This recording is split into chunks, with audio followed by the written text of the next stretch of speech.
Da, am filmat 10 minute, deci mi s-a oprit filmarea și am început din nou, că a durat mult, da?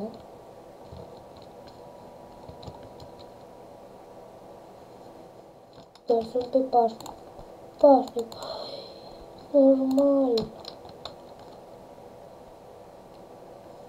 Și a început să apară mobi. Facem repede o sabie. Bun.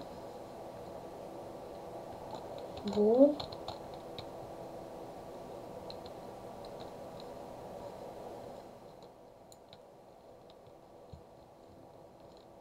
Bun, deci, da.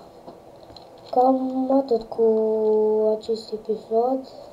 Dacă v-a plăcut, nu uitați să lăsați un like, un subscribe și ne vedem data viitoare. Pa!